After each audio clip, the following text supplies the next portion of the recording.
Hey everyone, so what's the real difference between a team that's just good and one that's truly great? Is it just about having the smartest people in the room or the biggest budget? Well, today we're going to dig into this corporate training module called the A-Team to figure that out. We're going to look at what they call empowered collaboration. All right, let's get into it. Okay, this right here, this is basically our mission statement for this whole explainer. It's the blueprint, right? It gives us 3 key ingredients: team empowerment, real teamwork, and super clear communication. And the whole idea is that if you can get these 3 things working together, that's the secret sauce. So what does that actually look like in the real world? Let's break it down.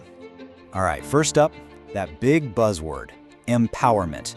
I mean, we hear this all the time in meetings, right? But what does it actually mean? Like, what does it look like when a team is genuinely empowered? And more importantly, how do you go from this kind of fuzzy concept to something that gives you a real edge? When you really boil it down, empowerment is all about trust. It's about taking responsibility from the top and actually giving it to the people doing the work. You know, it's the difference between saying, here's a 20-step manual, don't deviate, versus saying, look, we need an amazing widget by Friday. We trust you and your team to figure out the best way to do it. And that feeling of ownership, it completely changes the game. And check this out, this isn't just some feel-good, fluffy HR term.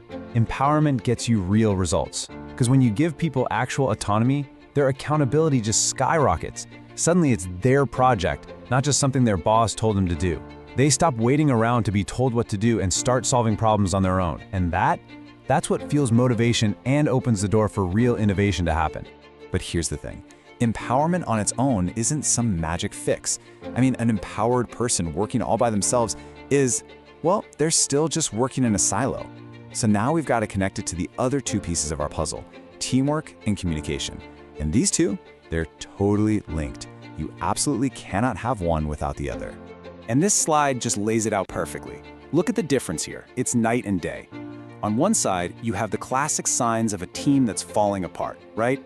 People working in silos, constant misunderstandings, wasted effort, and really low trust because no one has a clue what's going on. But then you look at the other side. With great communication, you get everyone on the same page, work actually flows smoothly, and you build those strong bonds that only come from real collaboration.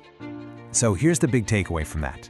If you think of teamwork as the car that gets you where you're going, then communication, that's the engine. Without it, you're not going anywhere. And listen, we're not just talking about sending a few more emails or having another meeting. We're talking about the constant, active work of making sure everyone understands each other and building the trust you need to move fast together. Okay, so the theory makes sense, right? Empower your team, make sure they work together, and get them communicating. Easy enough to say. But how do you actually practice that? How do you build those skills? Well, this module suggests a hands-on activity they call LifeCell, and its whole purpose is to turn these ideas from just concepts into actual muscle memory. So what is LifeCell? The best way to think about it is like a gym, but for your team. It's this indoor activity where the team gets a challenge they have to solve together.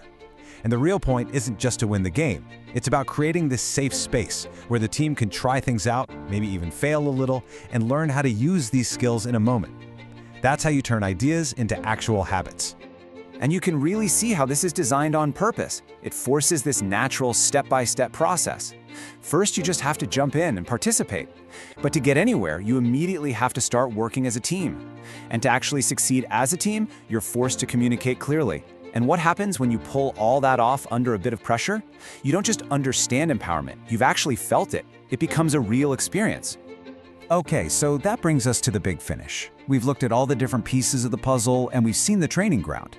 So now let's put it all together and see what the final result is supposed to look like. A truly empowered team that really works as one. And here it is. Pretty simple when you lay it out. The A-Team formula. You start by giving people real authority. That's empowerment. Then you back that up by creating an environment of real collaboration. That's teamwork. And the whole thing is powered by great communication to make sure everyone stays on the same page. When you do that, the result isn't just, better teamwork. It's what they call empowered collaboration. That special place where the team is so much more than just a collection of individuals. And really, this is the main thing to remember.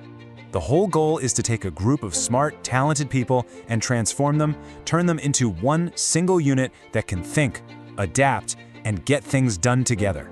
Because that is how you solve the kind of huge problems that no one person, no matter how brilliant they are, could ever solve on their own. So let me leave you with this one question to think about. When you look at your own team, at the projects you're working on, are you guys just working next to each other, just coordinating tasks? Or are you really truly building an environment of trust, of shared ownership, of total clarity?